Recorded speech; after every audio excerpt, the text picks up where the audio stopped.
Mari kita mulai kajian ini dengan juga membaca kembali suratul Fatihah. Kita kirimkan rasa cinta ini kepada baginda Rasulullah sallallahu alaihi wasallam, dan pengarang kitab ini guru dari guru-guru saya yang mengijazahkan kita 50% lebih adalah orang yang berguru kepada Abu Yazid Muhammad, dan juga tentu guru-guru kami yang mengijazah kami. Ila hadrati nabiyina al-Mustafa sayyidil wujud sayyidil qaunain wa ila muallif hadzal kitab Abu Yazid Muhammad Alawi al-Makki wa ila masyayikhi al-mujizin. Al-Fatihah. Bismillahirrahmanirrahim. Ya Rahman ya Nasin surutul orang maghdubi alaihim waladdallin amin. Kita masuk ke salah satu kekhususan umat Nabi Muhammad yang ditulis dalam kitab Khasaisul Ummah Al-Muhammadiyah. Keistimewaan umat Nabi Muhammad adalah tentang tahajud. Nah, ini kita sudah bulan Rajab. Rajab itu boleh juga disebut dengan bulan Isra, bulan Mi'raj, boleh juga disebut dengan bulan salat, Syahrus Salah. Bulan salat. Maka siapapun yang ngaji di majelis-majelis kita anjurkan mulai malam ini, mulai bulan ini, bulan Rajab, ya. Fadilah bulan Rajab itu banyak, tapi hadis-hadisnya banyak palsu.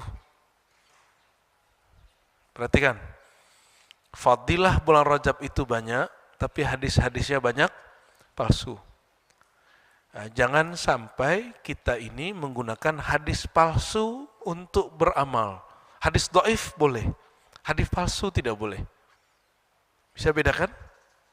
Palsu itu berarti dari Nabi atau bukan? Bukan. Kalau dhaif kemungkinan ada dari Nabi tapi kecil. Yang paling sahih tentang Rajab, bahwa Rajab itu syahr bulan yang Allah haramkan, syahrul haram. Nggak boleh perang. Maka beramal apapun di situ mulia. Kita tidak gunakan hadis siapa yang puasa di hari pertama, kedua, ketiga, itu hadisnya dhaif, palsu semua, bahkan maudhu'. Ya. Kita nggak pakai hadis itu. Cukup mengatakan bahwa karena bulan Rajab itu bulan suci, amalan apa saja saat itu mulia. Maka saya di ribat secara internal kita sudah imbau ke para abuya muallim, setelah maghrib jangan langsung bicara, jangan langsung buka handphone, langsung sholat 6 rakaat, 2. Disebut oleh para ahli fikih sholat awwabin. Ya. Itu setara dalam hadis Imam Tirmizi dengan 12 tahun ibadah. 12 tahun berapa bulan? 12 kali 3, 12 kali 12 berapa? 100? Biar jadi 1000 bulan berapa kali? 8 kali aja.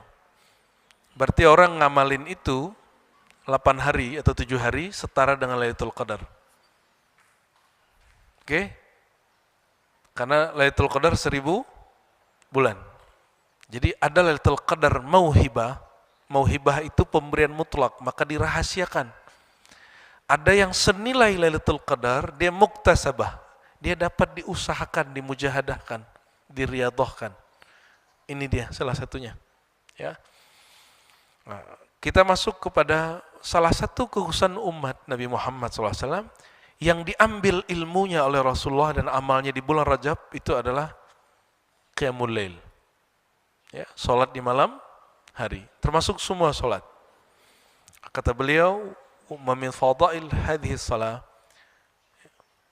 di antara keutamaan salat malam, ya, halaman 117, annal muhafiz 'alaiha yunalu thawaba tahajjud lailatahu tilka, ya. Orang-orang yang menjaga, ini masih sholat yang sebelumnya, sholat fajar malah, ya. Bahkan sholat fajar Sholat fajar kita jaga. Sholat fajar berapa rakaat? Ini antum ketinggalan nih tahajud. Tapi sholat fajar itu dihitung sholat tahajud semalaman. Dihitungnya, tapi prakteknya tidak. Ya. Disebut juga dia sholatul hajir, ya. Tapi ada hadis, tapi hadis ini dhaif. Man shalla qabla zuhur 4 rakaat, ya, siapa yang sholat zuhur 4 rakaat, ka'annama tahajjada bihinna min lailati. Seperti dia tahajud malamnya. Wa man shallahunna ba'dal isya, siapa yang sholat setelah isya seperti Lailatul Qadar. Tapi ini hadis dhaif, kita enggak pakai ya. Dan macam-macam hadis tentang ini. Lalu ada riwayat yang agak lumayan mendekati Hasan. Wa fi riwayati an Umar, ya, di riwayat Sayyidina Umar, sami'tu Rasulullah sallallahu alaihi wasallam yaqul arba'un qabla az-zuhur. Ini masih rawatib yang kemarin, ya, yang 2 bulan lalu. 4 rakaat sebelum zuhur, wa ba'da zawal, setelah zuhur, tuhsabu bimislihinna fis sahar. Dihitung seperti solat di waktu sahur atau malam. Wa ma min syai'in illa wa huwa yusabbihullahu fi tilka as-sa'ah. Ya, tidak ada sesuatu pun kecuali bertasbih kepada Allah pada waktu itu. Summa qara'a, lalu dibacakan surat An-Nahl ayat 48, ya. Yatafayya'u zilaluhu anil yamin wasyama'il sujjadan lillahi wa hum dakhirun. Ya. Nah, sebelumnya kita membahas tentang itu, dan ini kan hadis fadilahnya. Kalau secara mujahadah dalam Sahih Bukhari dan Muslim, Nabi kalau meninggalkan sholat rawatib, beliau mengqadanya bahkan di waktu makruh. Nah, salah satu yang paling luar biasa, yang paling sahih adalah sholat fajar. Jadi sholat fajar itu dapat menggantikan sholat malam, ya. Namun kalau diribat kiai yang sudah talqin hampir wajib witir walaupun 1 rakaat. Nah, ini teman-teman, ini walaupun tidak ngaji di ribat langsung, tapi ini kan ribat juga, ribat kolbu, ya. Ribat itu artinya ikatan, ya, ikatan dengan Rasulullah Sallallahu Alaihi Wasallam, ya.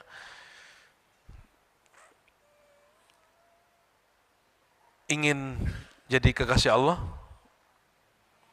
ingin mudah caranya, setiap malam berwitir. Karena hadisnya innallaha witrun yuhibbul witra. Allah itu witir, mencintai orang yang melaksanakan sholat witir. Apa arti witir? Ganjil atau esa. Maka metode yang paling pas, kaifiat yang paling pas untuk witir itu 2-1, bukan 3 sekaligus, walaupun itu boleh. 2-1, karena kita sudah cek banyak hadis, Nabi dalam hadis-hadis yang sahih, hadisnya ada am, ada khas. Kalau ada hadis umum, ada hadis khusus, kita tidak beramal dengan hadis umum, beramalnya dengan hadis khusus. Dalam hadis-hadis yang khusus, yang rinci, Nabi selalu sholat 2+1, 2+1. Bukan 3 sekaligus, ya. Oleh karenanya, metode sholat tarawih yang kami lakukan dulu sering di kampung, ya, yang 11 tapi 4-4-1, kita di masjid di kampung saya sudah sampaikan ke pengurus, alhamdulillah pengurus mau merubah. Yang benar 2-2-2-2-1, ya. Tapi masih banyak juga yang nggak mau, maunya dia 2-2-2-2-3 gitu. Mau witirnya langsung 3. Pakai hadis sahih Bukhari Muslim betul, tapi itu hadisnya umum. Mungkin muftinya yang dia ikuti tidak menggunakan kaidah jika ada hadis yang umum, lalu ada hadis yang khusus, kita beramal dengan yang khusus. Nah, itu yang lebih tepat, ya. Kata Nabi SAW, salatul lail masna masna. Salat malam itu 2-2. Masna itu bukan 2, 2-2. Berarti berapa? 4. Ya. Nabi berkalam apa? Salatul lail masna masna. Maka yang tepat itu bukan 3 atau 4 sekali salam, tapi 2, 2, 2, 2, 2, 1. Itu yang sahih. Kalau ada yang melakukan di luar itu, mungkin dia ikut Son'ani, pengarang Subulus Salam. Tapi tolong diingat, pengarang Subulus Salam, walaupun dia mengurai kitab Imam Ibnu Hajar al-Asqalani, seorang imam sunnah di Mesir, As-Son'ani bukan seorang ahlus sunnah murni. Dia bermazhab Syiah Zaidiyah. Maka tolong Kiai ngajar kitab Subulus Salam enggak? Mau Kiai murni ahlus sunnahnya? Ganti Kiai. Ya. Nanti pakai Ibanatul Ahkam. Ya, Ibanatul Ahkam syarah Bulughul Maram, itu ahlus sunnah yang jelaskan. Ya. Ini pesan dari guru kami, beliau masih hidup, Syekh Maulana Hasan Hitu, ya. Dr. Hasan Hitu, waktu kami menanyakan satu kitab yang lebih alim dari Son'ani, namanya Syaukani. Syaukani itu mujtahid. Dia basicnya Zaidiyah, lalu dia belajar Ahlus Sunnah, tapi Zaidiyahnya masih ada. Zaidiyah itu Syiah. Tapi Syiah yang paling dekat dengan Sunni. Basisnya di Yaman. Hati-hati antum kalau ke Yaman. Ya. Jangan sampai tasyayyu. Kita ini sudah capek-capek Ahlus Sunnah dari kecil kok jadi Syiah, itu aneh itu. Ya. Imam Syaukani, saya sebut dia imam karena saya punya sanad ke beliau. Tapi kami, kata Syekh Hasan itu, kita bermanhaj. Ketika saya sodorkan kitab Nailul Autar, kitab syarah hadis juga, apa kata beliau? Apa kamu tidak cukup dengan syarah Nawawi kepada Muslim? Ya, Fathul Bari syarah Ibnu Hajar kepada Imam Bukhari, syarah Al-Munawi, syarah fulan, sebutin. Kita kemudian mikir juga, iya juga ya. Apa kita kekurangan kitab, maraja? Ya.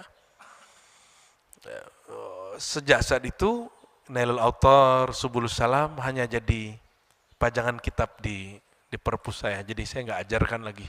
Kita kembali ke kita Ahlus Sunnah, ya. Kalau perlu sanadnya nanti kita kasih sanadnya Kiai. Ya, insya Allah.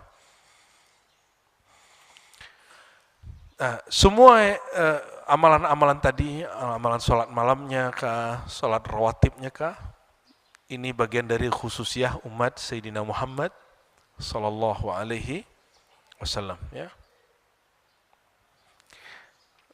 Lebih khusus rawatib, beliau kemudian menyebutkan fadilah-fadilahnya lebih detail, ya. Sekarang kita langsung ke halaman 118, ya.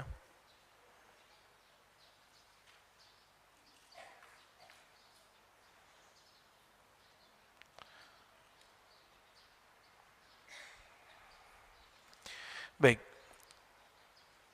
Wahadi salat 4 rakaat sebelum zuhur, salat rawatib.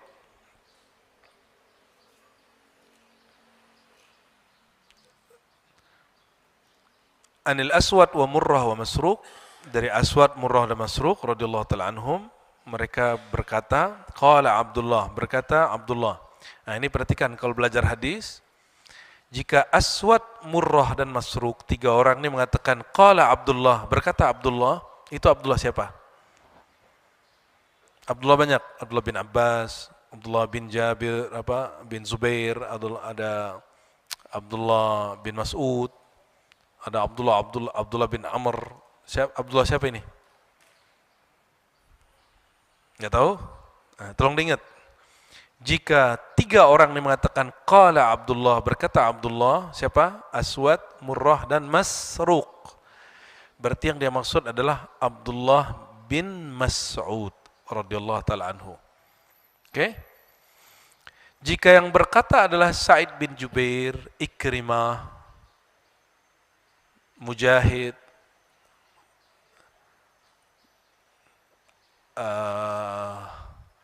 maka yang dia maksud adalah Abdullah bin Abbas. Siapa? Abdullah bin Abbas, itu beda, ya. Itu yang saya ingat, ya.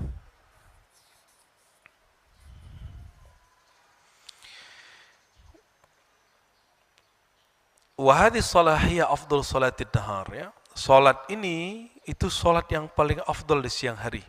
Nah, kata Abdullah, laisa syai'un ya'dulu salatal lail min salatin nahar ila arba'an qabla az-zuhur. Tidak ada salat di siang hari yang setara dengan salat malam kecuali 4 rakaat sebelum zuhur. Ya. Wa fadluhunna 'ala salatin nahar ka fadli salatil jamaah 'ala salatil wahdah. Keutamaan salat 4 rakaat itu sebelum zuhur seperti keutamaan salat jamaah 27 derajat di atas salat sendiri. Jadi nanti ini langsung praktek ya. Sebelum zuhur salatnya berapa rakaat? 4, tapi 2 kali salam ya. 4 dengan 2 kali salam. Karena ada satu hadis lain lagi di Kutubus Sittah bahwa salatun nahar juga masna. Salat siang hari juga dua-dua. Wallahu a'lam bishawab. Wa min dzalik ma jaa fi fadli as-shalah qabla al-'asr. Ada yang agak lemah tentang salat rawatib sebelum asar. Riwayatnya tidak ada yang betul-betul sahih li zatihi. Namun ada beberapa riwayat misalnya dari Tabarani, Ahmad, ya, Abu Daud, Tirmizi dengan kualitas yang hasan. Ya, itu menunjukkan keutamaan yang lumayan besar. Yang pertama ya. Pertama ini Ahmad, Abu Daud, Tirmizi. Rahimallahu imra'an shalla qabla al-'asri arba'ah. Semoga Allah merahmati, menyayangi orang yang sholat 4 rakaat sebelum asar. Kalau dikasih rahmat Allah, pasti masuk surga. Karena rahmat Allah tempatnya di surga, bukan di neraka. Ya. Di riwayat yang berikut di Abu Ya'la diperinci, siapa yang menjaga 4 rakaat sebelum asar, banallahu lahu baitan fil jannah. Diperinci, Allah buatkan bagi dia villa di surga. Ente kan selamat tahun baru katanya ke villa kan? Katanya nggak boleh selamat tahun baru, tapi merayakannya. Di riwayat ketiga, riwayat Imam At-Tabarani, lam tamassahun nar. Kalau masuk surga disentuh neraka nggak? Enggak, maka disebutkan lam tamassahun nar. Dia tidak disentuh oleh neraka. Ya. Wajah anna man hafaza 'alaiha fahuwa minal maghfur lahum. Intinya mereka diampuni oleh Allah Subhanahu wa taala. Ya. Tapi saya sudah teliti, memang semua hadis ini bermasalah walaupun dihasankan oleh Imam Tirmizi tadi. Hadis semuanya ini bermasalah. Oleh karena itu, hadis salat rawatib sebelum asar tidak ada yang sampai derajat sahih. Paling tinggi yang tadi derajat hasan, bahwa Allah merahmati seseorang yang salat 4 rakaat sebelum asar. Kita cukup pakai hadis itu. Yang lain-lainnya itu perinciannya. Nah, sekarang apa yang kami sampaikan tadi, salat 6 rakaat setelah maghrib. Oke? Adakah salat rawatib sebelum maghrib? Sebelum salat maghrib? Ada, tapi tidak muakkad. Ya. Tidak muakkad, ada di Sahih Bukhari. Namun kalau Bapak Ibu salat ke kampung saya di Sumatera Barat, jangan coba-coba. Kalau habis azan jangan salat sunat, ditinggal orang. Karena di sana orang habis doa azan langsung qomat. Pakai fikih Syafi'i qaulun jadid. Fikih Syafi'i qaulun jadid, waktu maghrib itu pendek. Azan, wudu, ya, terus qomat, sholat 3 rakaat, tambah 2, habis waktu maghrib. Itu qaulun jadid. Imam Syafi'i setelah pindah ke Mesir, beliau pakai itu 4 tahun. Namun ulama yang ikut Imam Syafi'i sepakat tidak mengikutinya secara mutlak. Buktinya Pak Kiai kan? Benar nggak Pak Kiai? Pak Kiai Syafi'i kan? Ya Syafi'i, tulen. Semuanya pakai kalam Imam Syafi'i sebelum ke Mesir. Hampir semua. Orang Padang itu antara Muhammadiyah dan Perti. Perti itu aswajanya, NU-nya orang Padang. Itu hampir sama. Hampir sama, habis azan langsung qomat. Itu sebabnya sholat maghrib di Sumatera Barat rata-rata sepi, kecuali masjid-masjid pasar ya. Nah, kita kalau di musim suluk kita nggak pakai itu. Kita tetap pakai qaulun qadim, fatwa beliau sebelum pindah ke Mesir ya. Dari Sayyidina Abu Hurairah radhiyallahu taala anhu ya, keutamaan salat awabin ya, bahwa setara dengan 12 tahun. Man shalla ba'dal maghrib 6 rakaat. Siapa yang salat maghrib 6 rakaat, lam yatakallam fima bainahunna bisu. Ada syaratnya. Tidak berkalam-kalam antara dari maghrib ke salat yang tadi itu, yang 6, bisu, dengan kalam yang buruk. Kalau saya rinci tadi apa? Tidak nelfon semua. Maka saya sarankan kalau sholat, handphonenya di-off-kan aja. Ya. Kita ini sudah bersama handphone 24 jam. Masa ente bawa handphone lagi ke dalam sholat? Ya. Bawalah Allah ke dalam handphone. Jangan bawa handphone ke dalam sholat. Akhirnya bunyi-bunyi ringtone-nya dangdut lagi, malu-maluin ya. Lagi jamaah bunyi dangdut. Astagfirullahaladzim ya. Udilna bi'ibadati sintai asyrata sanah. Dinilai ibadah tersebut seakan-akan orang ini ibadah 12 tahun. Tadi berapa tadi? 12 tahun, 12 kali 12 bulan. Berapa? Oke, biar jadi 1000 tahun berapa? 7 atau 8 tahun, betul? Jadi kita cukup 7 kali maghrib, 8 kali maghrib sudah setara dengan Lailatul Qadar ya. Hadis ini riwayat Imam Ibnu Majah, Ibnu Khuzaimah dan Tirmizi. Ibnu Khuzaimah mensahihkannya, Imam Tirmizi mengatakan ini hanya satu jalur. Dia tidak sampai di derajat sahih. Ini perhatikan, ini penting sekali. Kebanyakan hadis pahala, kebanyakan hadisnya tidak sahih. Kebanyakan dia hasan. Bahkan dhaif. Nah, kata Imam Nawawi, ulama sepakat boleh beramal karena motivasi hadis walaupun dhaif. Tapi dhaifnya bukan dhaif yang mendekati palsu. Dhaif yang mundarijun tahta aslin sahih. Hadis dhaif yang dia ada hadis sahih yang membackup-nya ya. Kita tidak seperti Syiah Karramiyah. Syiah Karramiyah ini ketika ditanya, kenapa kamu berbohong atas nama Rasulullah? Apa jawaban mereka? Nakzibu lahu la alaihi.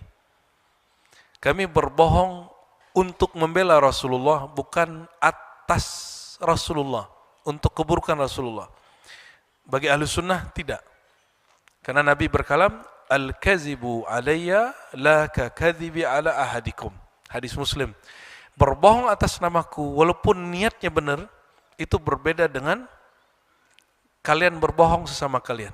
Karena berbohong atas nama Rasulullah, Rasulullah itu hamilul wahyi, pemikul wahyu. Berbohong atas nama beliau berarti bohong atas nama Allah Subhanahu wa ta'ala. Apalagi bohong mimpi Rasulullah, itu bohong kazab, dajjal ya, enggak boleh. Man shalla, nah, keutamaan berikut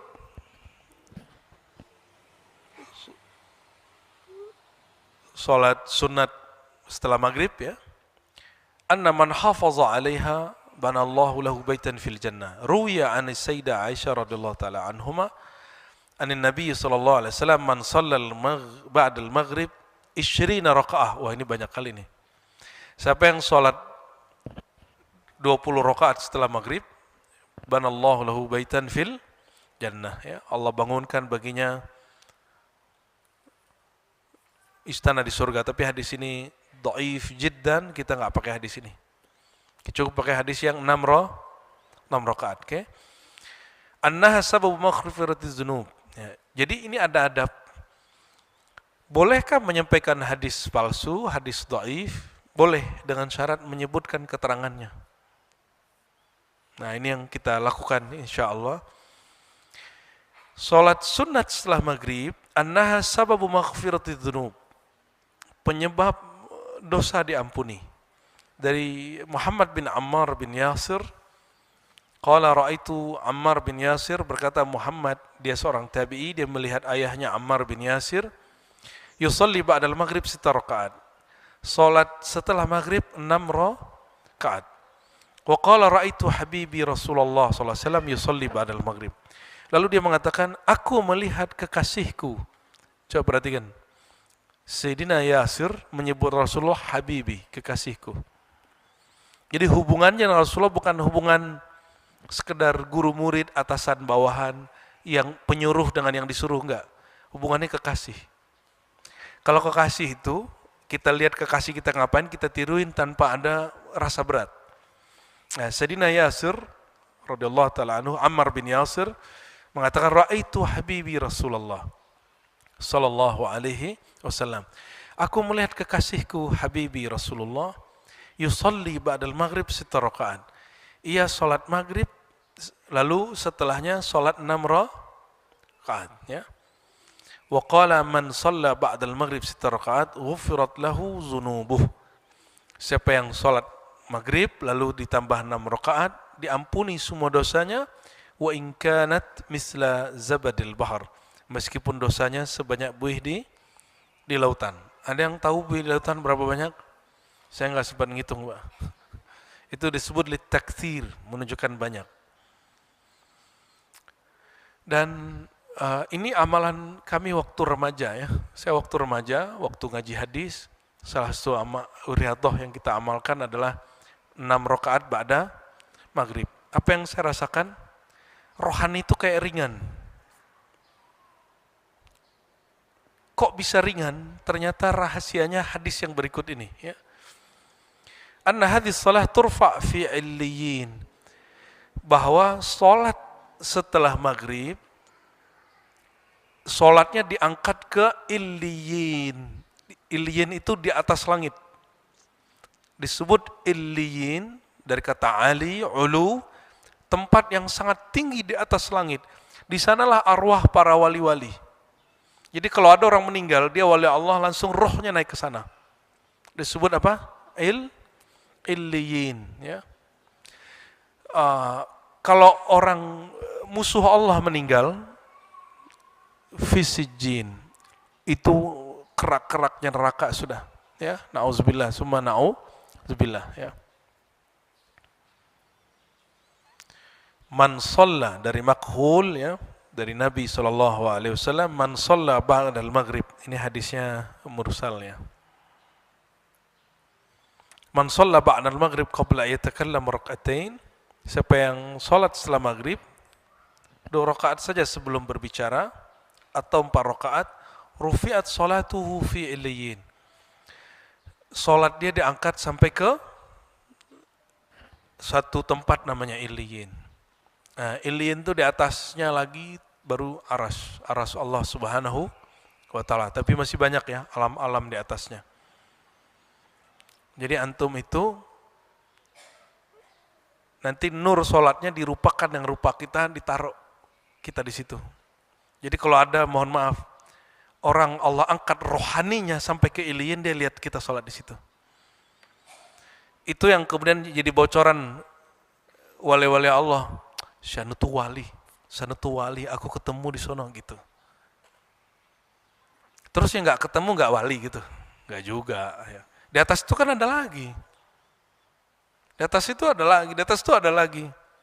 Kalau kita tidak ketemu dalam pengalaman spiritual seseorang, bukan berarti dia bukan kekasih Allah. Siapa tahu ente nggak nyampe, ya.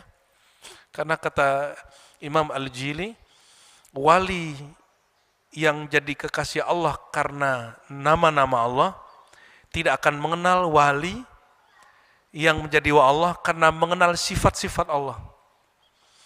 Wali yang mengenal sifat-sifat Allah tidak akan mengenal wali-wali yang mengenal rahasia zat Allah. Nggak kenal dia. Bukan berarti nggak ada. Tapi wali yang di zat, yang mengenal rahasia zat, pasti tahu siapa wali sifat, Siapa tahu wali asma? Apakah cuma wali-wali am, wali-wali ibadah, abidin? Pasti dia kenal. Wa min dzalik ya. Nah, sekarang masuk ke solat yang di malam hari juga tapi ba'da isya, salat rawatib ba'da isya. Faqad ja'ana tusawi thawaban sallaha lailatul qadar. Tapi hadisnya dhaif ya. Ada satu riwayat orang yang salat ba'da isya kalau rutin setara dengan salat lailatul qadar. Tapi hadisnya tidak sahih, kita enggak usah baca.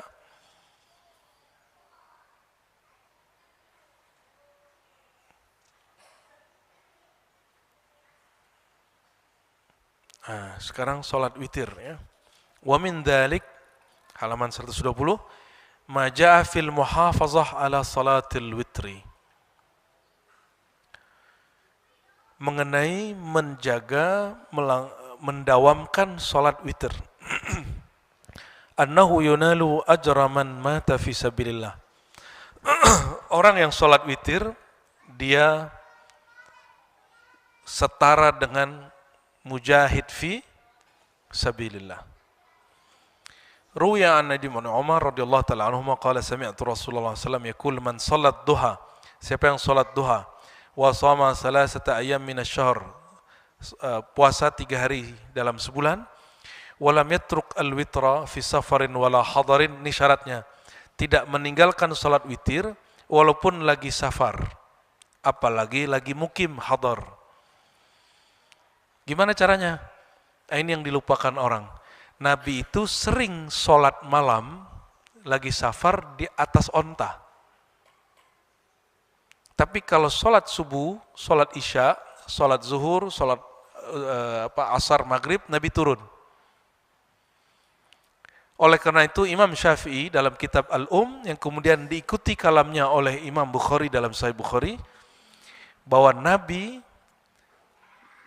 seakan-akan mengajarkan tidak sah sholat wajib kecuali di bumi, ya, atau di bangunan, bukan di atas kendaraan. Maka Bapak Ibu yang doyan umroh, ya, yang bentar-bentar umroh, itu sholatnya berantakan kan? Kan ada sholat menghormati waktu, betul? Itu bukan sholat, itu hanya zikir menghormati waktu. Nanti sampai di qadha. Oke? Ini yang sudah umroh, berapa kali umroh coba ingat-ingat, itu sholatnya qadha semua. Sholatnya waktu di pesawat itu. Karena sholat wajib tidak sah di atas kendaraan, dan itu hadisnya muttafaq alaih di Sahih Bukhari dan Muslim. Ya. Yang kemarin ikut ziarah dan umroh udah di qadha belum? Sudah. Kayaknya separuh belum ya. Ente ngendalin aneh mulu. Jangan, ini ikut Buya. Emang ente tahu aneh qadhanya kapan? Enggak, itu yang ikut wajib qadha. Jangan kemudian ngandelin guru. Ya, kita amalan sendiri-sendiri.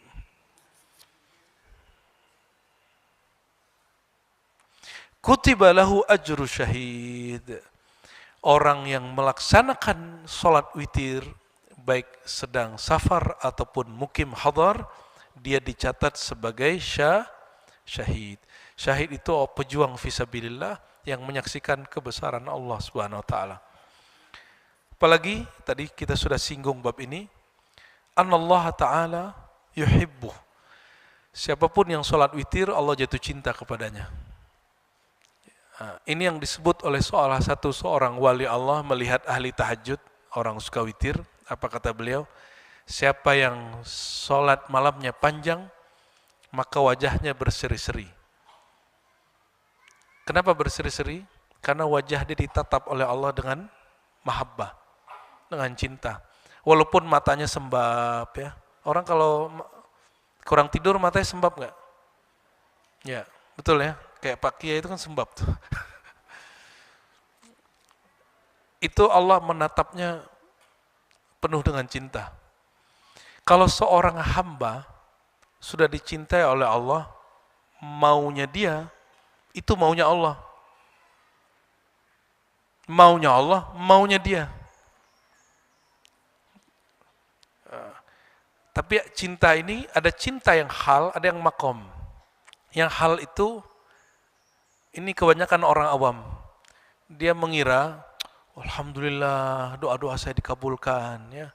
Dia mengira bahwa doa dialah yang membuat dia dapat rezeki. Padahal orang non-muslim nggak sholat juga dapat rezeki. Ya kan? Lebih banyak malah. Ente jujur bener ya. Kayaknya dia sholat tapi rezekinya nggak datang-datang. Tolong hentikan kalam-kalam begitu. Bagi kita yang belajar tasawuf ahlus sunnah, ibadah bukan untuk jalbur rezek, bukan untuk menarik rezeki, tapi untuk menarik perhatian yang maha memberi rezeki. Itu cukup. Ya. Bahkan kata Ibnu Athaillah, beramal itu sendiri rezeki. Karena sebanyak itu orang sibuk, siapa yang bisa tahajud? Gak banyak. Siapa yang bisa witir? Gak banyak. Maka ditanyalah salah satu wali Allah dinukil oleh para imam kita, Imam Qushairi, Imam Ghazali, Abu Talib Al-Makki dan lain-lainnya. Apa tanda Allah menyebut namaku? Allah jatuh cinta kepadaku. Apa jawaban imam tersebut? Setiap kali engkau menyebut nama Allah, setiap kali engkau merindui Allah, sebenarnya Allah lebih dahulu merinduimu. Kita rindu gitu ya. Namun karena Allah ini tidak dapat dibayangkan, merindukan Allah itu lewat merindukan Rasulullah sallallahu alaihi wasallam. Maka aqul lakum, ya, saya sampaikan, siapapun yang aku jumpa Allah itu bohong semua kecuali lewat pintu Rasulullah sallallahu alaihi wasallam. Itu syaitan. Karena Nabi mengatakan, man ra'ani fil manam faqad ra'al haq. Siapa yang jumpa aku dalam tidurnya, dalam mimpinya, dia benar-benar jumpa aku. Fa inna syaitan la yatamatsalu bi. Karena syaitan tidak diizinkan menyerupai aku. Tapi syaitan boleh ngaku-ngaku jadi Tuhan. Syaitan ngaku jadi nabi nggak bisa, menyerupai nabi nggak bisa. Maka ini kritik terhadap siapapun ulama yang mengatakan syaitan boleh ngaku jadi nabi, nggak boleh. Langsung kena petir dia di alam sana, ya, dikutuk dia langsung, hancur dia langsung. Nggak bisa ngaku, nggak bisa nyerupain, nggak bisa menirukan, itu syaitan di alam rohani. Ya, maka semua mimpi jumpa Rasulullah hak, semuanya benar. Namun kadar kekuatan kebenarannya tergantung kebeningan sir seseorang. Ya. Nah, pengarang kitab ini punya murid di Jawa Tengah, di Purworejo, almarhum guru kita juga, Abuya Taifur Mawardi. Itu salah satu orang yang dipercaya mimpinya oleh Abu Yasin Muhammad, pengarang kitab ini. Walaupun secara pergerakan aswaja beliau lebih keras daripada aswaja NU yang umum, tapi ini bukti bahwa pengarang kitab ini, Abu Yasin Muhammad, ulama hadis, ulama sunnah, itu membenarkan mimpi jumpa Rasulullah SAW.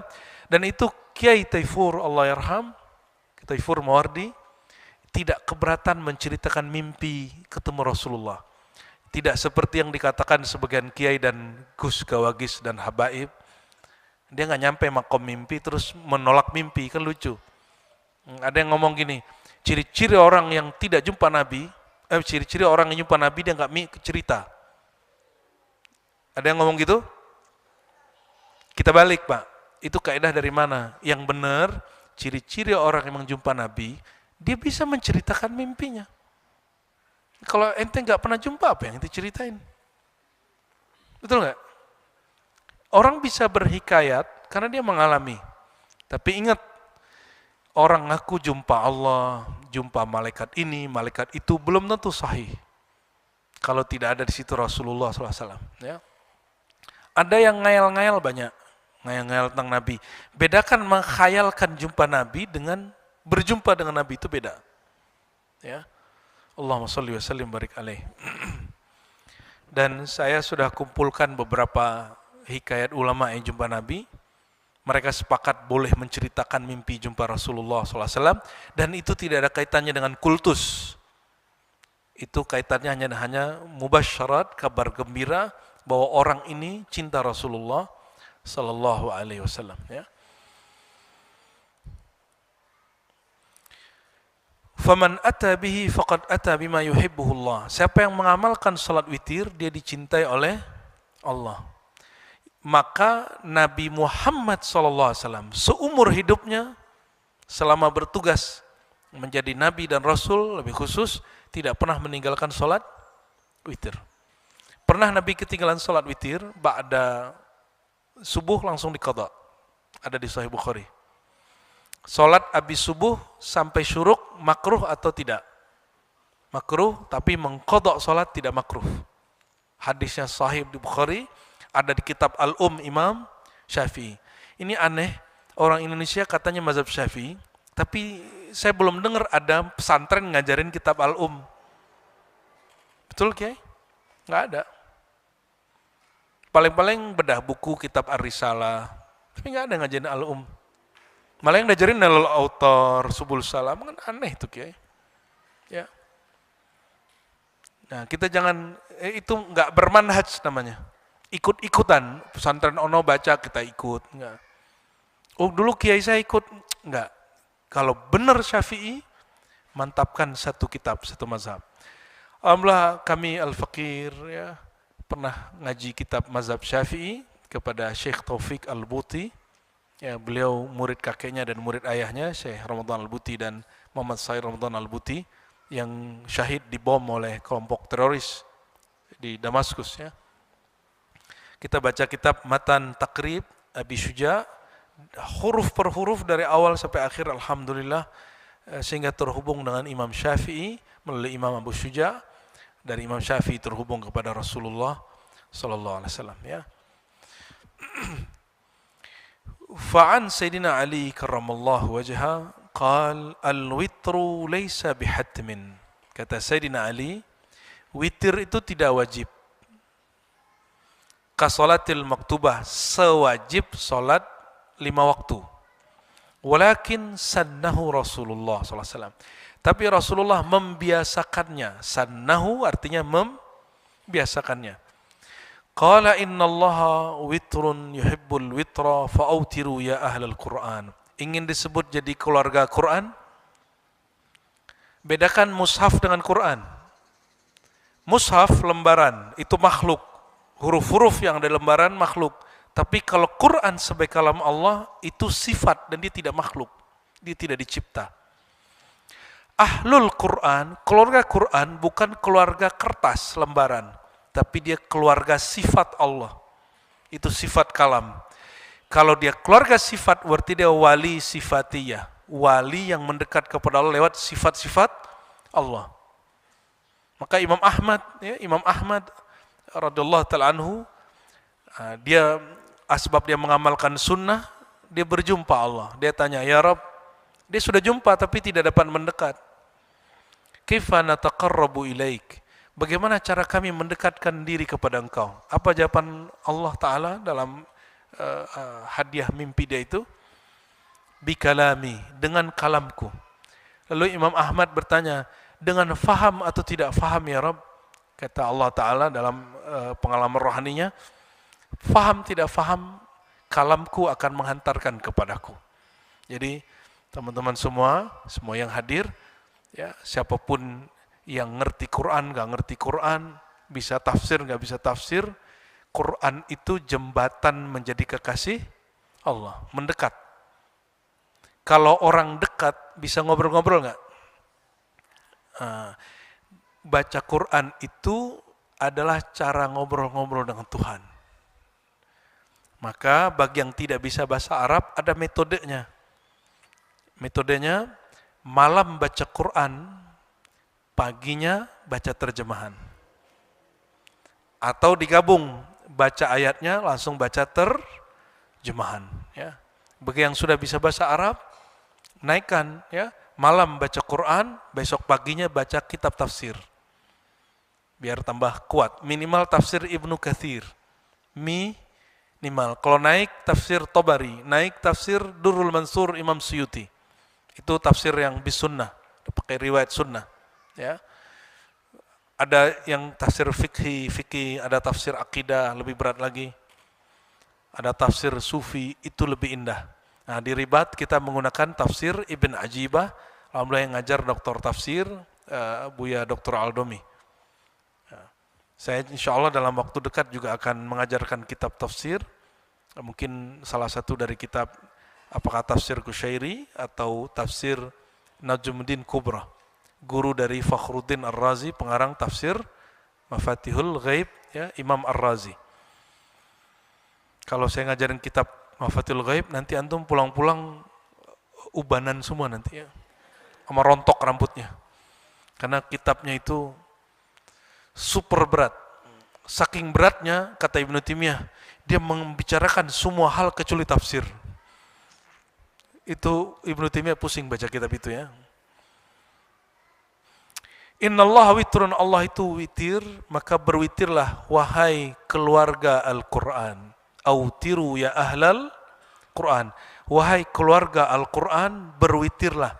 Walaupun antum hafal Qurannya cuma kulhu, kulur falak, kulur benas, kuliah, kulhu, inna atoina, kuliah, kulhu, inna atoina, lumayan.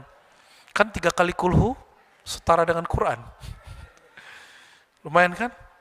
Ya, nggak apa-apa. Nah, sekarang ulama kita sudah jelaskan. Beli mushaf yang besar, beli standing, taruh di depan, boleh baca itu.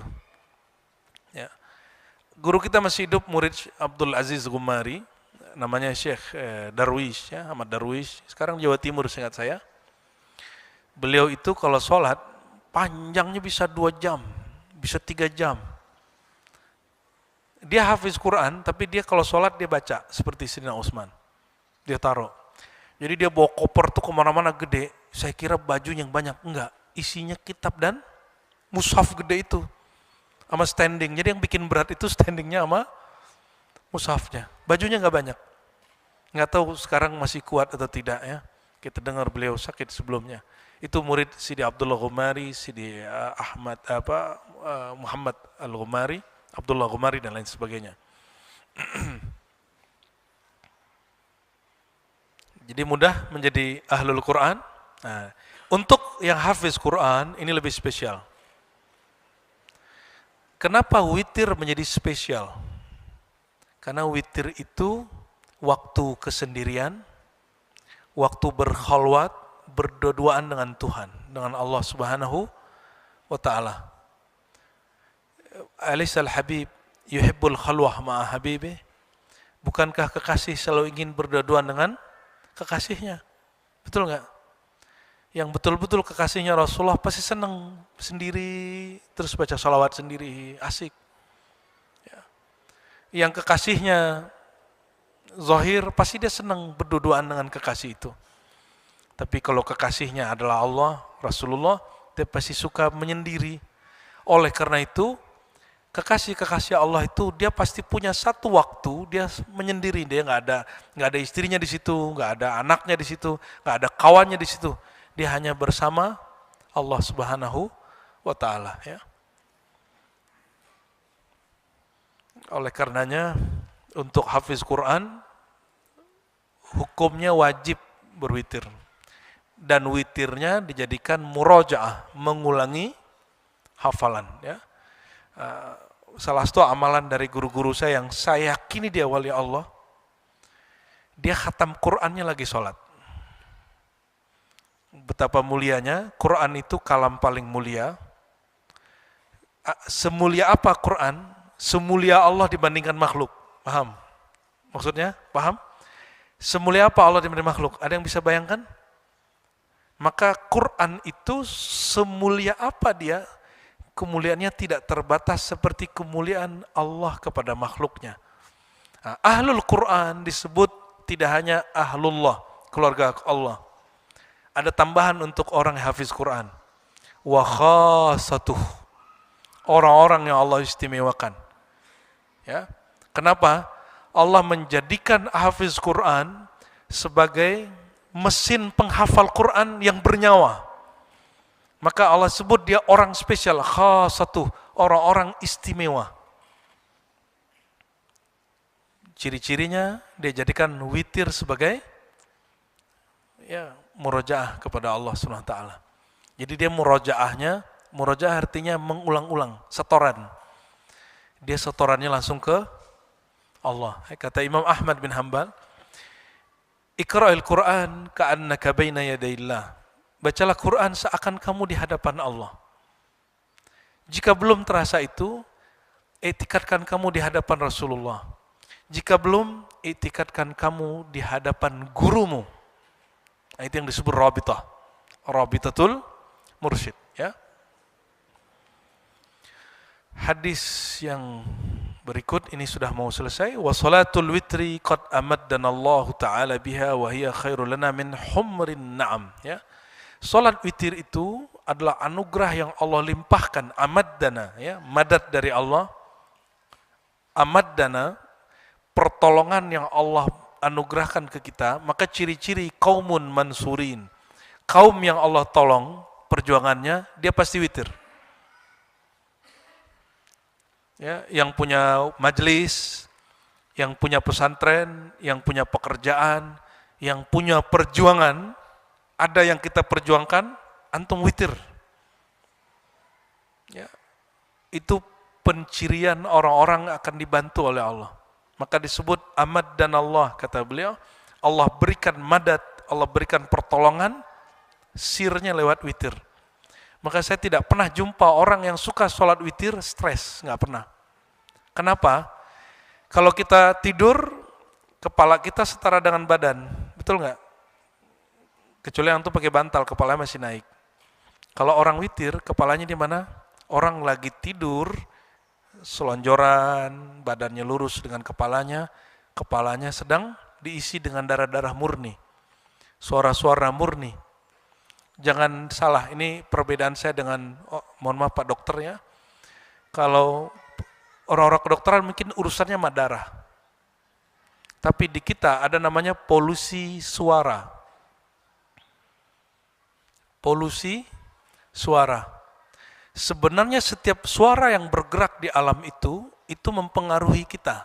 Dia bergerak masuk ke sini, dia akan masuk. Dan sholat malam, sholat witir di akhir malam itu semuanya hening, kecuali warung Madura 24 jam. Itu pasti santri deh itu ya. Dia tahajudnya, witirnya lewat buka warung kelontong. Ya.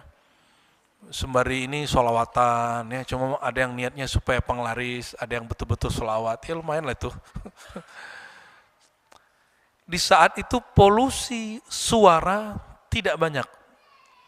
Oleh karenanya orang yang suka witir, ilham-ilham yang dia peroleh, ide-ide yang dia masuk ke dalam dirinya rata-rata bening. Dan saya tidak pernah melihat ada guru-guru saya yang ahli nulis, kecuali dia suka begadang. Dan orang yang nulis, dia tidak mesti sholat witir 11 rakaat, cukup 3 atau 1 rakaat.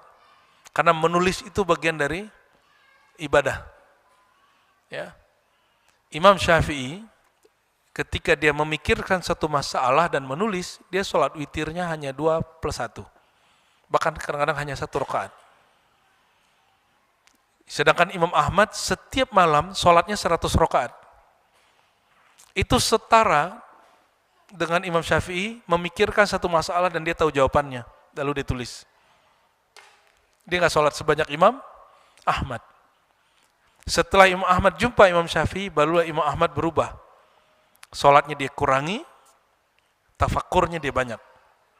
Nah, itu Imam Ahmad bin Hanbal. Ya.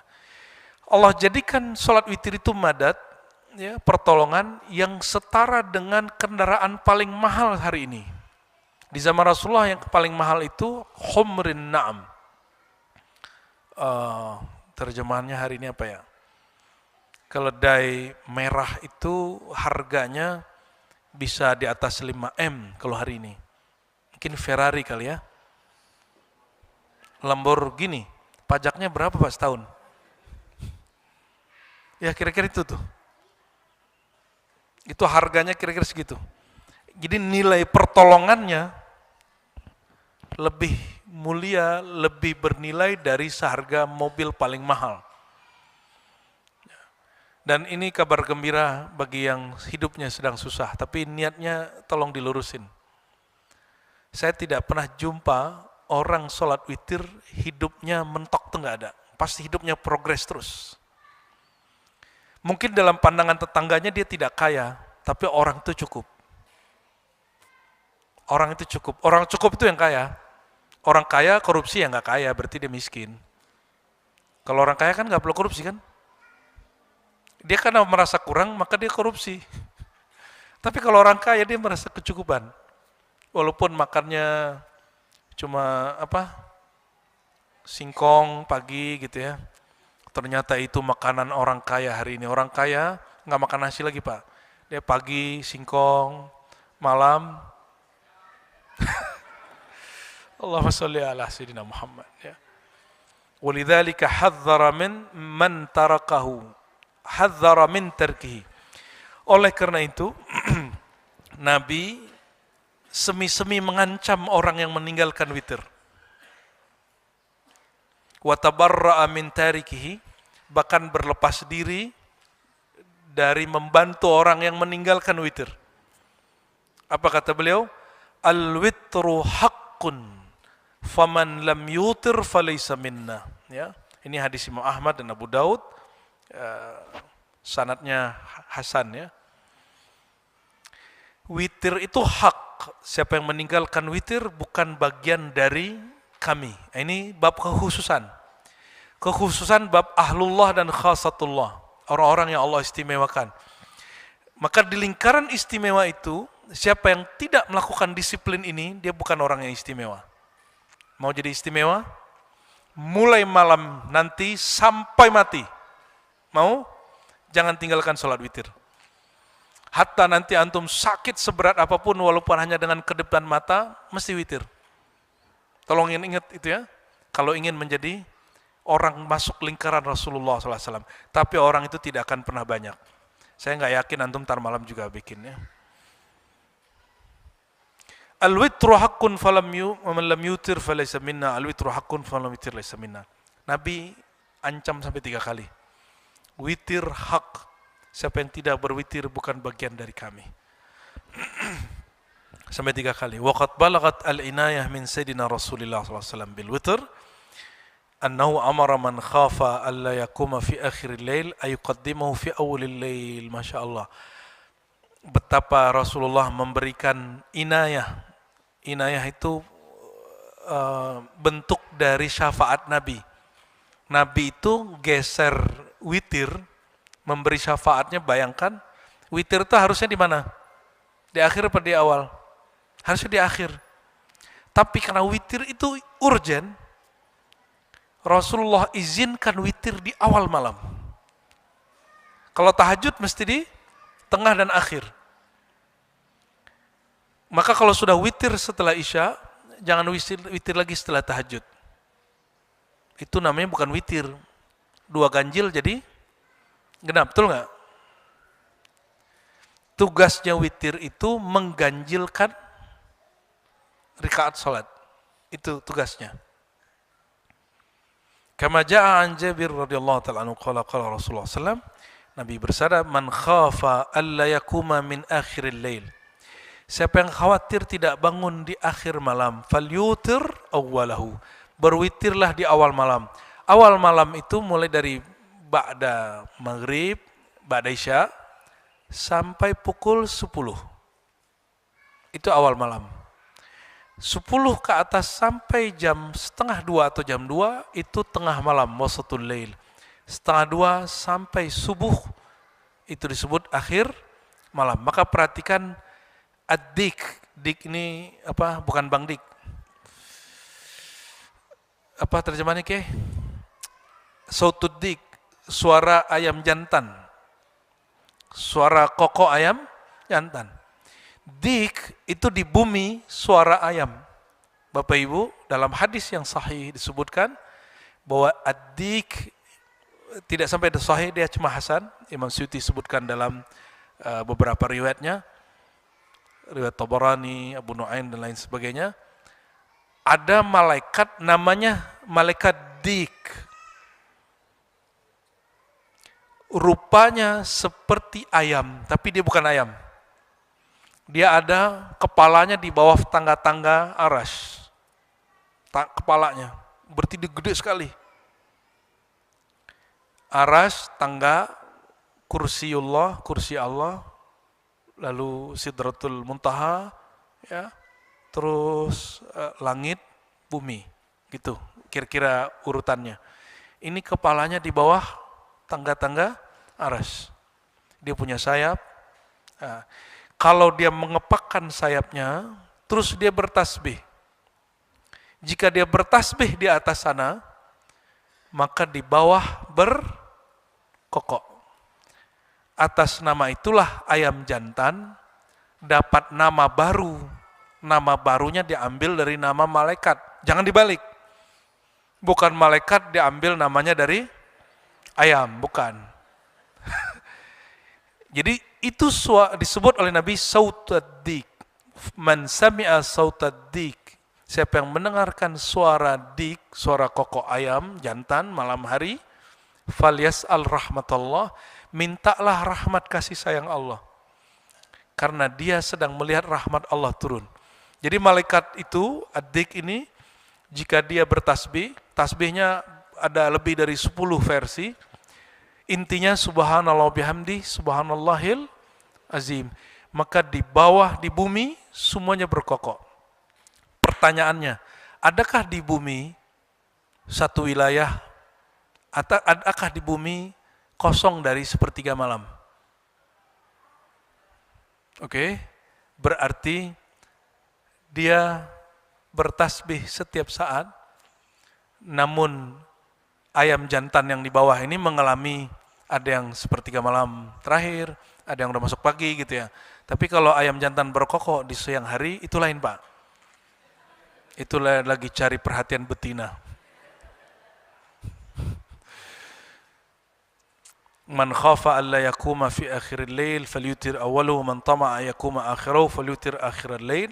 Siapa yang dia merasa fit dan bisa yakin witir qiyamul lail di akhir malam, maka witirlah di akhir. Fa inna salata akhiril lail masyhudah mahdurah. Karena salat di akhir malam disaksikan malaikat. Malaikat apa tadi namanya? Dik. Oleh karenanya, kalau ruku dan sujud, sholat tahajud, jangan hanya 3 kali. Bacaan subhanallahnya. Bacanya minimal 7 kali. Supaya satu frekuensi dengan malaikat. Malaikat itu sebenarnya setiap saat dia bertasbih. Sekarang sepertiga malam di mana? Ini kan kita udah jam 9:30. Yang sekarang pukul 3 di mana? Mundurin dong 4 jam, 5 jam. Ya. Mesir, Aljazair, Maroko. Maroko jam 2, jam 3. Betul? Di sana ayam sedang berkokok. Ya, jangan kayak bule Bali, ayam kokok malah diprotes sama dia ya. Parah tuh orang emang. Ini lebih kurang, maka teman-teman sholat witir tidak perlu ijazah, sholat awabin tidak perlu ijazah, sholat rawatib tidak perlu ijazah, cukup himbauan dan kesadaran. Namun, kalau saya tidak berhak jadi mursyid dan kiai, walaupun saya diangkat guru, tapi siapa yang ikut thariqah kami, tolong amalkan sholat awabin. Mulai Rajab ini, amalkan apa? Awabin. Ba'da apa? Fadilahnya berapa? 12.000 tahun ibadah nggak berhenti. Ente nggak sempat tidur, nggak sempat makan, nggak sempat kawin, ibadah aja. 12 tahun. Oke. Yang kedua, saya nggak minta antum sholat rawatib. Cukup sholat witir, ya. Sholat witir. Sholat witir oleh Imam Syafi'i hanya dianggap sunnah muakkadah. Ini perhatikan, ini perbedaan istilah. Imam Syafi'i kalau mengatakan sunnah muakkadah, ketinggalan di qadha. Paham? Tapi di mazhab Imam Abu Hanifah, Hanafi, sholat witir disebut wajib. Dalilnya tadi, ya, al-witru haqqun. Witir itu hak. Tapi Imam Syafi'i pakai kalam Sayyidina Ali. Al-witru laisa bihatmin. Witir tidaklah wajib. Dan sholat sunat itu kalau digabung semua, dia sama seperti perintah pertama Allah kepada baginda Rasulullah SAW waktu malam Mi'raj. Mungkin nanti iseng-iseng coba kumpulkan di rumah semua jenis sholat sunat. Ya, ini bukan PR, coba iseng-iseng aja. Jangan pakai AI. Hitung sendiri, nanti jumlahnya sama. 50 rakaat. Bahkan bisa lebih. Semuanya sudah ditanggung oleh Rasulullah, itulah sebabnya Rasulullah masih sholat. Rasulullah itu udah gak wajib sholat sebenarnya. Kan udah kekasih Allah. Tapi kan beliau Rasul. Ya, ini pertanyaan Aisyah kan sederhana, wahai baginda, engkau kan sudah dijamin. Terus ngapain lagi sholat begitu? Nah, itulah Rasulullah, karena beliau mengajarkan wajib, maka beliau mewajibkan mulai dari diri sendiri. Itulah Rasulullah SAW. Dan beliau menjadikan sholat itu nanti, inilah pelengkap sholat kita yang bolong-bolong itu. Sholat ente yang gak khusyuk-khusyuk itu, nanti dikasih syafaat melalui sholat Rasulullah. Jadi semua sholat subuh Rasulullah, nanti untuk syafaat sholat subuh kita yang gak bagus. Sholat sunatnya, sholat zuhurnya, semua yang Nabi lakukan itu untuk kita. Bukan untuk beliau. Beliau udah gak perlu. Beliau sudah jumpa Allah. Ya. Bukan berarti orang jumpa Allah gak wajib bersyariat. Lah syariatnya beliau sendiri, kan beliau suka-suka aja.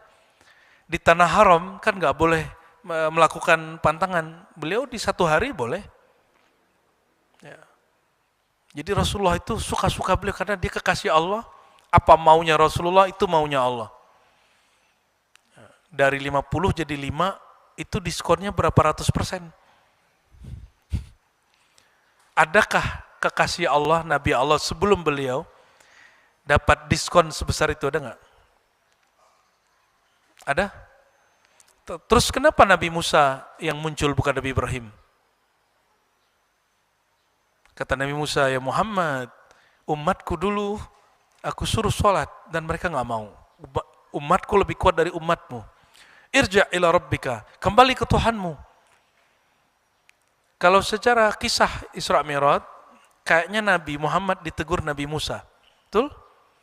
Tapi ternyata Imam Ahlus Sunnah, Syekh Yusuf Nabhani, Sidi Ahmad bin Idris Al-Idrisi, Sidi Ahmad Tijani, itu mereka punya kitab menjelaskan, enggak begitu ceritanya. Abdul Aziz Dabbagh, ya.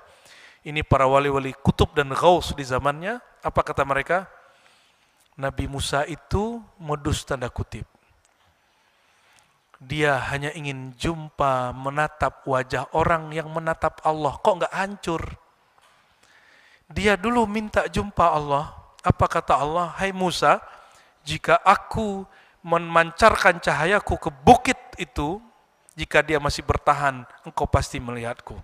Ternyata bukitnya hancur. Nabi Musanya pingsan. Maka Nabi Musa penasaran, seperti apa Nabi akhir zaman yang jumpa Allah tapi nggak hancur. Sampai disuruh berapa kali bolak-balik? Berapa kali itu dari 50 supaya jadi 5 itu berapa kali? 9 apa 10? 9. Maka angka 9 bukan angka kebetulan, itu angka spesial. Ya, angka spesial. Lalu kata Nabi, aku malu untuk meminta kepada Tuhanku. Semudah itu Rasulullah kapanpun balik. Nabi Musa nggak boleh begitu. Nabi Musa itu mesti minta dulu. Nabi Muhammad kapan mau jumpa Allah? Jumpa. Oleh karena itu, sebenarnya Nabi SAW mi'raj rohaninya setiap hari. Ya. Maka umat-umat Rasulullah jangan heran seperti sekelas Sayyidina Abu Yazid Al-Bustami. Apa kata beliau? Aku mi'raj setiap hari 70 kali rohaninya. Berkat ikut Rasulullah. Bukan Abu Yazidnya yang hebat, tapi nabinya Abu Yazid bernama Sayyidina Muhammad, itu yang hebat. Maka siapa yang rohaninya lebur dalam nur Rasulullah SAW, dia akan mi'raj setiap kali sholat. As-salatu mi'rajul mu'minin. Barulah benar kalam ulama terdahulu, ini bukan hadis. Salat itu adalah kendaraan buruk mi'rajnya orang mukmin. Jadi buruk kita bernama salat. Antum jangan bayangkan buruk mukanya kayak manusia, gimana? Mukanya kayak manusia, dia bersayap, itu khayal itu ya, itu hadisnya ghairu sahih. Kita tidak berkeyakinan dengan hadis-hadis yang bermasalah. Semoga Allah Ta'ala berkahi. Ada pertanyaan atau tidak, Oke? Ini karena bulan lalu tidak, jadi saya panjangkan pagi ini. Boleh pertanyaan satu laki-laki, satu perempuan. Baik, Bapak sekalian yang mau bertanya, silakan angkat tangan dari ibu-ibu satu saja yang belakang itu paling belakang yang angkat tangan duluan. Bapak-bapaknya? Enggak ada? Sebelah kiri. Baik, saya silakan untuk ibu-ibu dulu karena yang angkat tangan lebih dulu. Mohon santri bantu untuk mengantar mic-nya agak cepat. 2 detik sampai. Enggak mahram katanya. Hati-hati ntar ente dilamar.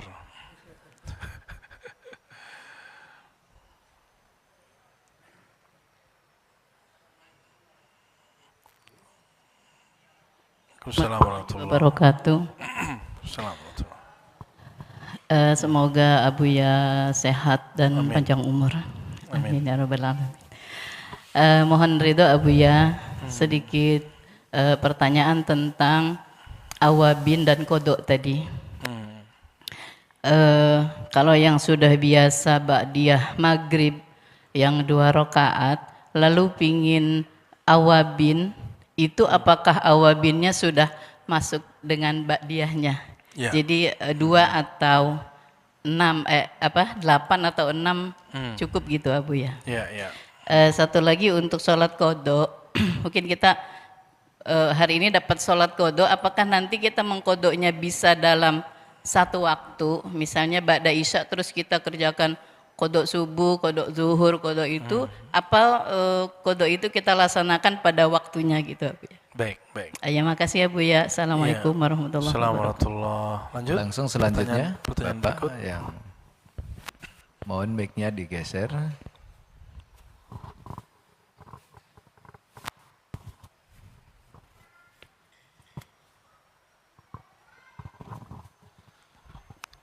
Assalamualaikum warahmatullahi wabarakatuh. Assalamualaikum warahmatullahi wabarakatuh. Izin Abu ya, saya ingin minta semacam penegasan dari statement Buya tadi terkait dengan sholat fardu di atas kendaraan.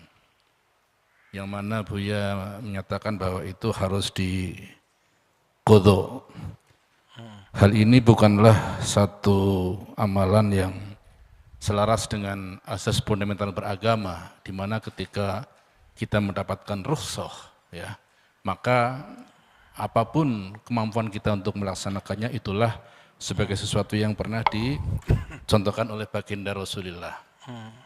Di sana ada hadis riwayat Bukhari yang menyatakan bahwa kana Rasulullah sallallahu alaihi wasallam yusolli fi safari ala rakhilati haitsu tawajjahat bih.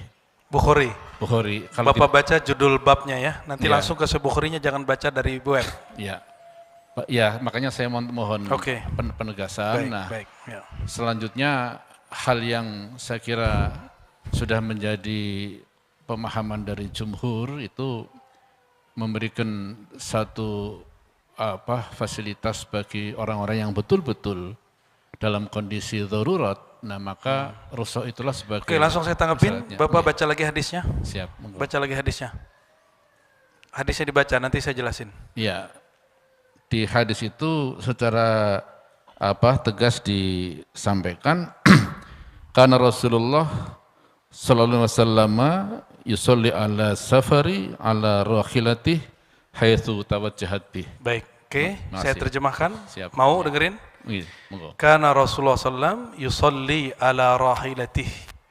Nabi sholat di atas kendaraannya, ya, haitsuma tawajjahat, kemanapun mengarah.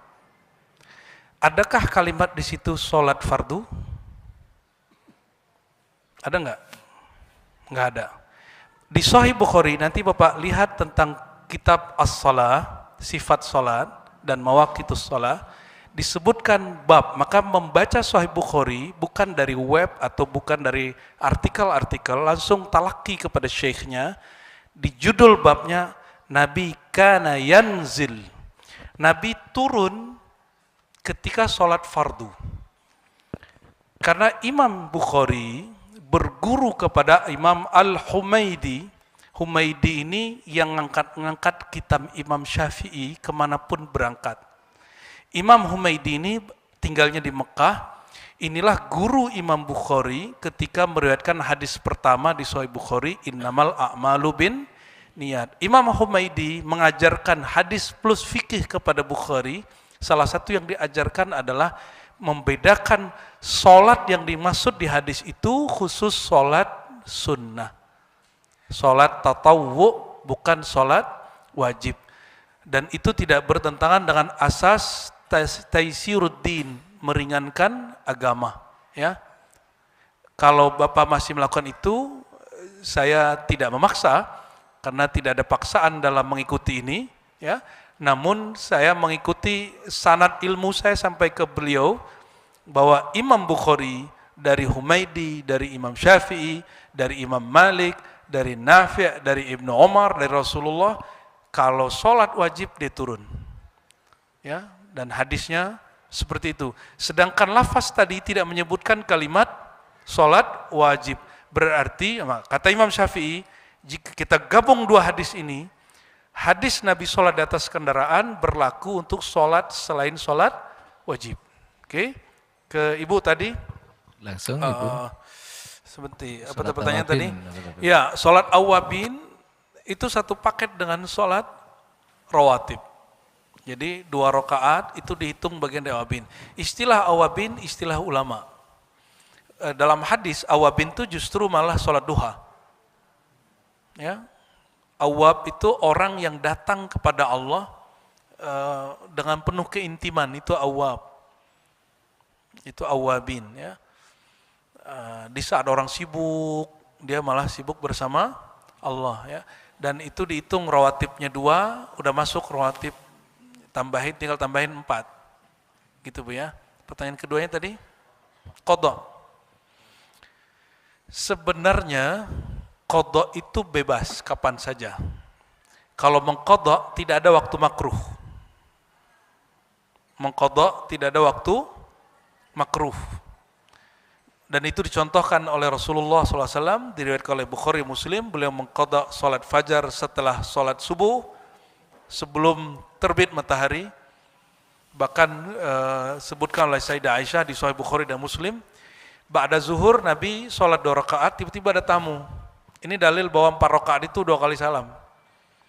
Ada tamu, maka beliau langsung assalamualaikum, assalamualaikum, dan menyambut tamu.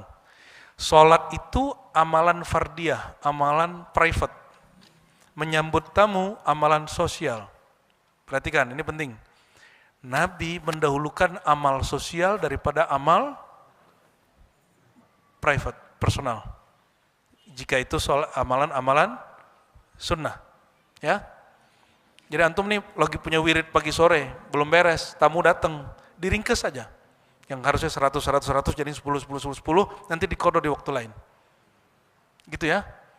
Sholatnya mungkin pakai Al-Baqarah, ganti aja pakai Qul ya ma kulhu. Karena ada tamu. Ada tamu. Ya. Kita lagi riyadhah 40 hari. Kata guru, gak boleh keluar, gak boleh nemuin orang. Tapi di hari ke-39 datang tamu. Tamunya orang tua atau guru itu sendiri. Gimana? Kita seluruh riyadhah nih amalan. Misalnya 40 hari. Ini yang datang guru atau orang tua. Gimana? Dia tinggalin. Khidmat ke beliau. Kalau perlu ulang lagi 40 hari. Kalau perlu. Tapi itu ciri-ciri orang sukses. Sukses riyadhahnya, dia bisa membedakan amalan personal dengan amalan sosial. Ya. Ini jarang saya sampaikan. Sebenarnya qadha itu itu mazhab yang sudah berkembang sebelum mazhab Syafi'i populer. Imam Syafi'i itu dahulu sebelum mendirikan mazhab sendiri, sebelum dia banyak-banyak dapat hadis, dia ikut Imam Malik. Oleh Imam Malik, Imam Darul Hijrah di Madinah, dia punya kitab Muwatta. Di dalam mazhab beliau tidak ada namanya jamak, apalagi jamak plus qasar, hobinya antum itu. Kecuali ilatnya, motifnya adalah haji atau umrah. Perjalanan haji itu umrah. Nyambung? Yang ada oleh Imam Malik hanya qada. Jadi kalau Imam Malik dulu, kalau dia safar, dia nggak sholat. Dia kalau nyampe, dia qada semua. Itu diamalkan Imam Syafi'i sampai beliau berjumpa hadis-hadis tentang boleh jamak, boleh qasar. Sedangkan di Kufah di Irak, ada imam yang kemudian pindah ke Baghdad, Abu Hanifah, lebih tua dari Malik. Dia dapat hadis tentang Nabi mengatakan bahwa sholat qasar itu rukhsah, hadiah dari Allah. Maka terimalah hadiahnya. Bagi Abu Hanifah, menqasar sholat tanpa jamak dalam safar hukumnya wajib. Gimana? Ulangi. Menqasar sholat saat lagi safar hukumnya wajib. Imam Syafi'i ketemu murid-murid Imam Laits, mereka menjamak tanpa menqasar 4-4, kan berat juga lagi safar 4-4. Beliau kumpulkan semua hadisnya, ketemu, dilihat satu-satu. Oh, ternyata rukhsah, kebolehan mengambil keringanan itu sebabnya bukan masalah safar semata, bukan masalah haji umrah, nusuk, manasik. Karena ada satu riwayat Ibnu Abbas, kata Imam Syafi'i, Nabi menjamak sholat tanpa ada kondisi yang mendesak. Enggak lagi sakit, enggak lagi safar, enggak lagi hujan. Maka Imam Syafi'i putar otaknya, peras otaknya, sampai ketemu satu makna. Itulah yang diamalkan kebanyakan orang Indonesia hari ini. Yang antum hobi setiap kali safar, udahlah di jamak, qasar. Padahal jamak itu 4-4, 3-4. Kalau ente jadi gimana? 2-2. Itu dua rukhsah itu. Itu kecerdasan Ahlul Bait Rasulullah, yaitu Sayyidina Muhammad bin Idris Asy-Syafi'i. Beliau kan Bani Hashim. Paling disuka oleh Pak Kiai. Kemarin kan ke Gusmi kan beliau tetap 2-2. Kita intip-intip begitu. Ya. Nah, kalau saya, mohon maaf, saya belajar 4 mazhab. Secara pribadi, saya mengamalkan diam-diam mazhab itu. Tapi tidak saya fatwakan. Yang kami fatwakan hanya mazhab Syafi'i. Ya. Secara pribadi saya ingin terhubung mendapat berkah dari mengamalkan. Maka subuh jangan kaget, nanti saya kadang-kadang subuh nggak pakai kunut, Kiai. Kalau saya sengaja, saya nggak sholat sujud sahwi. Tapi kalau emang lupa, kita sujud sahwi. Jadi siapa yang nanti lihat, ini subuh sujud sahwi, berarti ini lupa kunut. Tapi kalau kita nggak sujud sahwi, berarti kita sengaja. Karena hadis tentang kunut diperdebatkan semua, ya, jangan kemudian kita saklek untuk hal-hal yang diperdebatkan. Maka Syafi'i saya bukan Syafi'i taklidi, Syafi'i kami Syafi'i manhaji. Secara manhaj, ya, kita dididik guru-guru, alhamdulillah, untuk kritis untuk segala hal. Sebagai orang Syafi'i mengkritisi guru-gurunya, maka kita juga diizinkan untuk mengkritisi imam kita kalau perlu. Bukan kritisi adab, mengkritisi keilmuan. Ya, kalau antum kan menyerang personal. Ente itu kritik person, itu yang nggak boleh. Itu su'ul adab. Jadi yang disebut kritik ilmiah itu mengkritik produk ilmunya, bukan mengkritisi personal seseorang. Ya, jadi kalau mengkritik saya silakan, tapi kritik apa? Keilmuan, jangan kritik keluarga saya, itu urusan saya sendiri. Ya, jangan kritik kenapa Buya rambut panjang. Ya, kenapa pakai sorban? Aku lebih suka Buya pakai kopiah hitam. Urusannya apa ente? Ya, itu suka-suka kita lah ya. Kok nggak pakai jubah? Katanya ngajar hadis. Kok nggak pakai gamis? Ya Rasulullah yang saya tahu pakai sarung.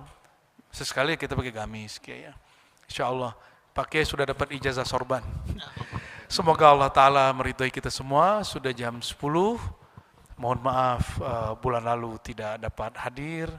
Semoga ini mungkin bulan Sya'ban itu terakhir nanti. Ramadan saya mohon izin tidak bisa karena sudah masuk Ramadan, kami mengurangi ngajarnya. Berarti ada satu pertemuan. Ya, insya Allah, tabarakallah, subhanakallah hamdika. Minta doa dulu. Allahummarrahmanirrahim, ya karim, ya azim, ya nur, ya ghafar, ya ghafar, ya ghafar, ya sattar, ya sattar, ya sattar. Salli wa sallim wa barik ala sayyidina Muhammad aqrabi khalqika ilaik wa ala alihi wa ashabihi jema'in. Allahumma ya Allah, lindungi kami dari keburukan diri kami sendiri. Ya Allah, lindungi kami dari keburukan yang kami sadari dan yang tidak kami sadari. Ya Allah, lindungi kami dari godaan-godaan syaitan, baik syaitan yang bersarang di darah kami, baik syaitan yang ada di sekitar kami, baik syaitan yang bertubuhkan manusia ataupun jin, atau ya Allah, syaitan yang dia berupa dengan rupa yang tidak kami kenali. Allahumma alhimna rusyda walzimna taqwa. Ya Allah, ilhamkan ya Allah ilmu yang lurus dalam diri kami, dan izinkan kami ya Allah istiqamah dalam ketakwaan. Allahumma ya Ghaffar ya Ghafur, ighfir lana dhunubana wa khatayana wastur auratina wa uyubana. Ya Allah yang maha pengampun, yang maha memaafkan, ampunkan su'ul adab kami, buruk adab kami kepada Engkau. Ampunkan buruk sangka kami kepada Engkau. Ampunkan keras hati kami ketika disebut nama Engkau kami tidak bergetar ya Allah. Disebut nama Rasulullah kami tidak rindu ya Allah. Ya Allah, ampuni kerasnya hati kami. Ampunkan ya Allah susahnya merawat diri, susahnya mengatur nafsiyah ego kami. Allahumma ya Allah, laulaka ya Allah, laula mahtadaitana, ya. Seandainya Engkau tidak memberi hidayah kami, tentu kami tidak menjadi selamat ya Allah. Fahdina ila siratikal mustaqim. Maka ya Allah, berkah Nabi Muhammad sallallahu alaihi wasallam, mohon izinkan kami ya Allah menjadi bagian dari perjalanan perjuangan beliau. Allahumma ja'alna min ahlika wa khassatik. Ya Allah, jadikan kami keluarga-keluarga Engkau. Jadikan kami orang-orang yang Engkau sebut khassatullah, orang-orang yang Engkau istimewakan. Istimewa dengan ilmu dan amal, istimewa dengan keistiqomahan sampai nyawa ini berpisah dengan badan.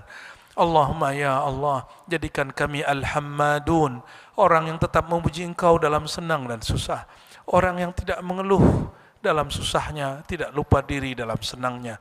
Allahumma ya Allah, Engkau maha tahu aib pada lisan kami, aib pada mata kami, aib pada telinga kami, aib pada tangan, kaki dan kemaluan kami, aib dari ujung rambut sampai ujung kaki kami, aib di dalam kolbu dan fikiran kami. Ya Allah, ya Allah yang maha besar nurnya, yang maha kuat rahmannya, yang maha hebat kekuasaannya. Mohon ya Allah, bersihkan diri kami dari semua hal yang menjauhkan kami dari Engkau. Bersihkan diri kami, zahir batin kami dari segala sesuatu yang membuat kami terhijab dari Rasulullah sallallahu alaihi wasallam. Allahumma ya Allah, ij'al sayyi'atina sayyi'at man ahbabta. Ya Allah, seandainya kami terjebak diuji dengan kemaksiatan, kesalahan, jadikan kesalahan kami kesalahan orang yang Engkau masih cintai, sayangi. Dan jangan jadikan ya Allah hasanatina hasanat man abghadta. Jangan jadikan ya Allah amal soleh kami amal soleh yang bersumber dari orang yang Engkau murkai. Bahkan jadikan kami ya Allah orang yang beramal soleh dan kami tetap dan selalu Engkau rahmati. Allahumma ya Allah, irham walidaina, irham aba'ana wa ummahatna, irham masyaikhana. Ya Allah, rahmati sayangi guru-guru kami, orang tua kami. Rahmati semua yang hadir pagi ini. Rahmati siapa yang mewakafkan untuk masjid ini. Rahmati siapapun yang mengurus masjid ini. Rahmati ya Allah siapapun yang mendengarkan kajian ini.